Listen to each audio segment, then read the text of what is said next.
அண்மைச் செய்தி. ஈரோட்டில் வரும் 16ஆம் தேதியன்று விஜய் நடத்தும் பொதுக்கூட்டத்திற்கு அனுமதி கோரி ஆட்சியரிடம் செங்கோட்டையன் மனு அளித்திருக்கிறார். கூடுதல் தகவல்களை தருகிறார் செய்தியாளர் மகேந்திரன். முழு விவரங்கள் என்ன? தமிழக வெற்றிக் கழக தலைவர் விஜய் வருகிற 16ஆம் தேதி ஈரோடு மாவட்டத்தில் தேர்தல் பிரச்சார சுற்றுப்பயணத்தை மேற்கொள்ள உள்ளதாக அக்கட்சியின் தலைமை நிர்வாக குழுவின் தலைமை ஒருங்கிணைப்பாளர் செங்கோட்டையன் தெரிவித்திருக்கிறார். இது தொடர்பாக அனுமதி வழங்க கோரி, அதாவது விஜயின் பிரச்சாரத்திற்கு அனுமதி வழங்க கோரி மாவட்ட ஆட்சியரிடம் மனுவும் வழங்கியிருக்கிறார். அவர்கள் வழங்கியிருக்கக்கூடிய அந்த மனுவில் இந்த பொதுக்கூட்டத்திற்கு, அதாவது விஜய் பங்கேற்று உரையாற்றக்கூடிய இந்த பொதுக்கூட்டத்திற்கு 75,000 பேருக்கும் மேல் வந்து செல்லக்கூடிய அளவிற்கு 7 ஏக்கர் நிலம் தேர்வு செய்யப்பட்டுள்ளதாக குறிப்பிட்டிருக்கிறார்கள்.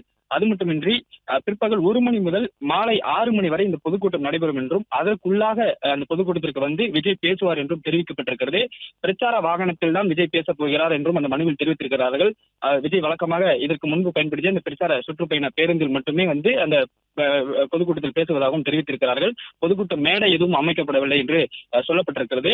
வருகிற 16ஆம் தேதி ஈரோட்டில் விஜய் இந்த பிரச்சாரத்தை மேற்கொள்ளவிருப்பதாகவும் ரோட் ஷோ எதுவும் அன்று நாங்கள் நடத்த திட்டமிடவில்லை என்றும் செங்கோட்டையன் தெரிவித்திருந்தார். இந்நிலையில்தான் இந்த பொதுக்கூட்டம் வந்து 75,000 பேருக்கும் மேல் வந்து செல்லக்கூடிய அளவிற்கு 7 ஏக்கர் நிலம் தேர்வு செய்யப்பட்டுள்ளதாகவும் அங்கு 1 மணி முதல் மாலை 6 மணி வரை இந்த இடைப்பட்ட நேரத்தில் விஜய் பேச இருப்பதாகவும் தகவல்கள் வந்து சொல்லப்பட்டிருக்கிறது. அவர்கள் ஆட்சியரிடம் கொடுத்திருக்கக்கூடிய மனுவில் குறிப்பிட்டிருக்கிறார்கள்.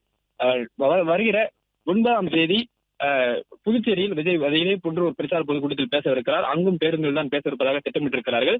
அதன் பிறகு 16ஆம் தேதி ஈரோட்டில் இந்த பொதுக்கூட்டமானது நடத்த திட்டமிடப்பட்டிருக்கிறது. இதற்கு இன்னும் அனுமதியானது வழங்கப்படவில்லை. இருந்தாலும் அவர்கள் குறிப்பிட்டிருக்கக்கூடிய இந்த கடிதத்தில் 75,000 பேருக்கு மேல் அந்த பொதுக்கூட்டத்திற்கு வந்து செல்லும் அளவிற்கு நாங்கள் இடம் தேர்வு செய்யப்பட்டுள்ளதாக அந்த கடிதத்தில் வழங்கியிருக்கிறார்கள்.